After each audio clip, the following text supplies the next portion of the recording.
Something ఎంథ్యూజియాస్టిక్గా ఉండాలి వాళ్ళకి. ఒక వాతావరణం సరదాగా రిలాక్స్డ్గా ఉండేటట్టు ఉండాలి. అప్పుడు కానీ వాళ్ళ మైండ్లు రిలాక్స్డ్గా పనిచేయలేవన్న ఉద్దేశంతో ఖర్చు పెడుతున్నది 100కి 30 నుంచి 40 రూపాయలు దాని మీద ఖర్చు పెట్టాల్సి వస్తుంది వాళ్ళకి వచ్చే లాభంలో. కాబట్టి అదే వర్క్ ఫ్రమ్ హోమ్ అయితే ఇందులో 40 రూపాయలు తగ్గుతుంటే 10 రూపాయలు వీళ్ళకి అడిషనల్ ఇస్తున్నారు. అది ల్యాప్టాప్ ఇవ్వడమా లేకపోతే ఇంకొక ఫెసిలిటీనా. పైగా పనిని మామూలుగా ఆఫీస్లో 8 గంటల పని అంటే 2 గంటలు పైన గడిచిపోతుంది.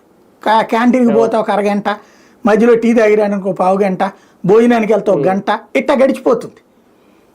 ఇట్లాగా 2 గంటలు వృధాగా అయిపోతుంది. ఇక్కడేమో పొద్దున్నే లాగిన్ అవ్వాలి, వాడికి యాడికి పోవడానికి మధ్యలో టాయిలెట్కి వెళ్ళి రావడమే, ఆ సాయంత్రం పూట దాకా అయిపోతుంది.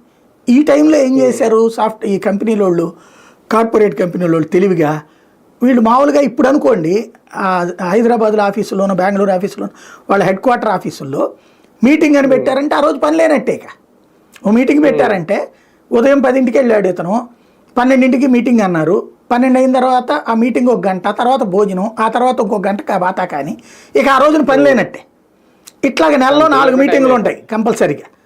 ఈ 4 మీటింగుల్లోనూ టైం మిగిలిపోయేది, వీళ్ళకి ఇంత రిలాక్స్డ్గా నడిచేది.